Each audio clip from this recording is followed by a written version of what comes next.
Hi, and welcome to the show where we share the stories of the many who intersect with our healthcare system but are rarely heard from. My name is Kevin Poe, founder and editor of Kevin MD. Rate and review the show at kevinmd.com/rate. Subscribe at kevinmd.com/podcast. Today in the show, we have Allison Anderson. She's a cardiothoracic anesthesiologist and life coach. Her Kevin MD article is titled, "Want to Stop Going Through the Motions and Actually Have the Life You Dreamed of? Try this." Allison, welcome to the show. Thank you so much for having me, Kevin. I'm really honored to be here. We'll get into the article in a little bit. First off, briefly share your story and journey to where you are today. So I am a cardiothoracic anesthesiologist. I've been in private practice in my hometown, actually the hospital where I was born, ironically, for the last 7 years. I am currently actually switching practices. I got an offer in Southern California near where I did my fellowship. So I'm in the process of a move to a new private practice group there, and it's really exciting. And along the way of my medical career, I also got involved in life coaching. So about 5 or 6 years ago, I heard of this physician coach. She's actually a weight loss coach, and she's really big in the life coaching circles. And she was a great example of what's possible in the coaching world. So I drew a lot of inspiration from her, and I became a client of life coaching and have been ever since. And because it was so transformational in my life, I decided to become a certified coach as well. So I finished my certification earlier this year. And in addition to my clinical cardiothoracic anesthesia practice, I also coach my fellow women physicians primarily on their marriages. So that's kind of what I have going on. So you mentioned that life coaching was transformational. Give us an example of how that was. Yeah, so for me, it really centered on my experience of my marriage. So at the time, pretty much throughout medical school, residency, all my training, and the early part of my private practice career, I was married to my first husband. And I had a really volatile relationship with him that caused a lot of stress in my personal life. And it resulted in a lot of overworking for me in my professional life, which, as you can imagine, is a great way to burn yourself out really early on. And so when I found coaching, the sort of mindset shifts that I experienced because of the very simple thought work that is embraced by this coaching modality that I'm trained in, these mindset shifts really changed the way I was experiencing my life, my professional life, my personal life. And for me, it actually ended up that I found the truth of what I really wanted, which was not to be married to that person anymore. And so I think that if I hadn't found coaching, I might have found myself in a position that I see a lot of my fellow women physicians in, which is they just stay stuck in a marriage that they actually don't want to be in, or they don't take steps to figure out how to make it great. So for me, it ended up that I got divorced from that person. And then I had coaching to have my back along the way as I navigated being a single mom of 3 daughters and how to balance that with my career, how to navigate the dating world. And now I'm married again to the man of my dreams, the best partner I could have imagined. And I think that has a lot to do with the way my mindset has changed because of coaching. So talk us through a typical week and how you blend coaching with what you do as a cardiac anesthesiologist. Yeah, so I'm a little bit extra and hyperachieving, as I'm sure a lot of us are.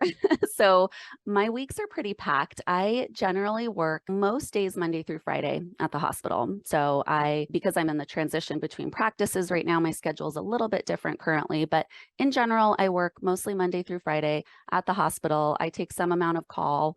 Obviously, for cardiac surgery, that's a big deal that you always have to have someone on call. So I have my day job doing that. I have been fortunate to be in a practice currently for all of these years and the one I'm joining where I have a lot of weekend time free. So my coaching practice is actually something that I work on a lot on the weekends. It doesn't feel like work, it feels like something that I really enjoy. So it's been a really fun creative outlet versus sort of the structure of medicine. And so I do a lot of my client sessions either after work or on weekends. Those are all via Zoom, so it's pretty easy to fit them in. I do a lot of my creative work, my website work, my podcast recording. I also have a podcast. I do all of that in my free time, either after work, sometimes between cases if there's a cancellation, or on the weekends. And then I have my 3 daughters. And so most evenings are dedicated to them and my husband. And when we have more to do, that's when we do more. So that's what I always think about. All right, let's talk about your Kevin MD articles titled "Want to Stop Going Through the Motions and Actually Have the Life You Dreamed of?" Try this. Now, for those who didn't get a chance to read your article, just walk my audience through it and share the story why you decided to write it. Yeah, so this article is really informed by mostly my coaching work, but also my personal experience professionally in my medical life. So, what I find is that so many of us, women especially in medicine, but really all of us, we go through the motions forever. And we're really good at delaying gratification. And I think we learn that through our medical training really early on. We think, okay, once I finish medical school, then things will be better in my life, just Mhm. better overall. Okay, once I finish residency and I'm an attending, everything will be better. It's that arrival fallacy thing where we think that once we accomplish a certain goal, then suddenly everything will magically be great in our lives. But what that means is that we're really good at putting off our enjoyment of our life. And we stay in that pattern even when we've accomplished whatever the goal was that we originally intended. So we finish our training, we become an attending, and then we still just go through the motions and we rinse and repeat every day. And we think, okay, well, I'll start enjoying my life when my debt from medical school is paid Mhm. off. I'll enjoy it when I get a vacation. I'll enjoy it when my marriage is better. I'll enjoy it when the kids grow up. I'll enjoy it when I lose weight. Whatever it is, we put off our enjoyment. And I think that contributes a lot to our burnout overall. I think that keeps us stuck in this place where we're not fully present at work because we're thinking about stresses at home. And then we're not fully present at home because we're thinking about work. And sometimes we're overworking, like I did, to avoid our stresses at home. So for me, it's really important to intentionally infuse my daily life with pleasure, with enjoyment. And in the article, I give sort of some simple ways to think about how to amp up your daily enjoyment or pleasure in your life. I divide it into three categories. There are physical or sensory pleasures, there's intellectual pleasure, and then there's spiritual or creative pleasure. And I highly recommend that my clients, my friends, anyone I talk to, and myself, that we all pick at least one thing from each of those categories to intentionally focus on each day so that we can actually enjoy our life right now and not wait until someday when. So examples of that might be as far as like physical or sensory pleasures, maybe go outside and be in nature and really enjoy Mhm. that. As far as intellectual pleasures, maybe instead of just listening to the news that you don't actually really enjoy, maybe put on a podcast like one of ours and get some intellectual stimulation and enjoyment from that. As far as like spiritual or creative pleasures, for some people, that could be something like meditation, it could be art, it could be creating something like a business or a website or a podcast. And I just think it's really important to intentionally focus on those things so that we don't feel like we're just stuck on the treadmill of life every single day. And we've created these amazing careers. So we should probably enjoy the rest of our life too, I think. So I'm sure you get a lot of physicians who say, "How can I intentionally incorporate pleasure in my life?" Like what you suggested, because they're seeing patients all day in the hospital all day, come back home, they have to handle their kids and family. Like, how do you intentionally incorporate pleasure? Can you share a case study scenario or an example of how someone can incorporate some of the ideas you mentioned?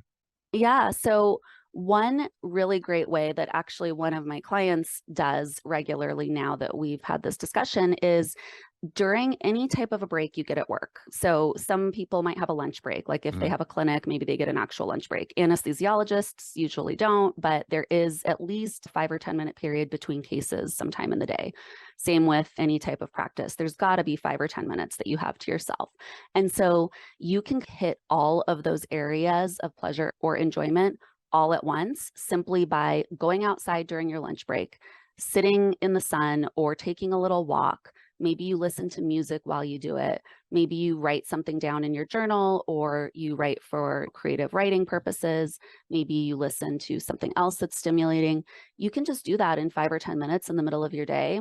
And it really serves to break it up and center you and ground you back into your life and why you're even working so hard. It could be small things like when you get home, you do a little ritual to disconnect from your workday and go into your day at home. I have some clients and me myself, I like to sit in the car for about 5 minutes and just do some breathing work or some meditation to separate myself from whatever happened in the day. Mhm. Might have been crazy, was probably stressful, was definitely hard. And taking care of cardiac surgery patients, I leave that behind And then I'm ready to go into my evening with my husband and my kids without being dragged down by all the responsibilities. It gives me a sort of a touch point to be present again. So, when you talk to some of your clients and they successfully incorporate some of these ideas of incorporating pleasure and enjoyment into their routine and trying to break from that arrival fallacy. So, like, how long does it normally take for them to break that mindset or to change that mindset? Yeah, so that can be pretty variable, but it's really surprising how quickly these changes can actually make an impact. So, I have a lot of people tell me that after just a week or two, they notice that their experience of their life is different just by doing these very simple things in the day. Because this doesn't have to be time consuming, right? The point is not, oh, I have to wait until I have a week off of work so I can actually try to get back to myself and enjoy. These are like 5 minutes at a time, kind of little breaks in the day. And so, I have had lots of people say that within 1 to 2 weeks, if they do that consistently, they really notice that they feel less stressed, less burned out, more present, more patient, happier, that they're overall enjoying their life a lot more. Their experience of their life changes. So it can be quick. Now, that default pattern is always going to be in the background because we've practiced for so long delaying gratification. We're really good at it. So it's normal for us to slide back into that. But that's why we have to intentionally remind ourselves that we want to create more pleasure in our life. We want to purposefully enjoy it now and be present with those decisions and implement them every day. So, tell us a success story. It could be a case study, it could be one of your clients where someone has moved the needle by deliberately doing this. Yeah, so I have one particular client that comes to mind, and she implemented actually, this is an interesting one, but she implemented this little routine when she came home from work. And it might have been a natural extension of the very intense COVID period where we would all come home, or most of us, I think, would come home from the hospital and not let anybody get near us in the family. We would go and immediately take a shower, wash off all the COVID cooties and all the things because we didn't really know what we were dealing with. And we were all in that state of really trying to protect our families from what we were experiencing at work. So I have one client who started doing that shower routine immediately after work during COVID. And she actually then intentionally switched it to she takes a cold shower as soon as she gets home. And while she's in the shower, she really pays attention to every sensory detail. She notices the feeling of the water. She notices the feeling of the soap on her skin. And it literally takes 5 minutes, but she gives herself that space to disconnect from whatever happened during the day and prime herself for what's going to happen the rest of the evening. And she says that just by doing that, she feels a lot more present, both in her work life and her home life.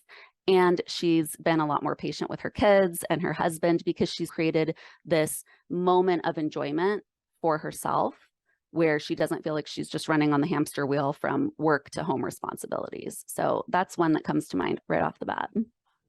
We're talking about Allison Anderson. She's a cardiothoracic anesthesiologist and life coach. We're talking about her Kevin MD article titled, Want to Stop Going Through the Motions and Actually Have the Life You Dreamed of? Try this. Allison, what are some of your take home messages that you want to leave with the Kevin MD audience? I think my biggest take home is that we've all worked way too hard creating our careers, and life is far too short to just rinse and repeat forever. What is the point of that, really?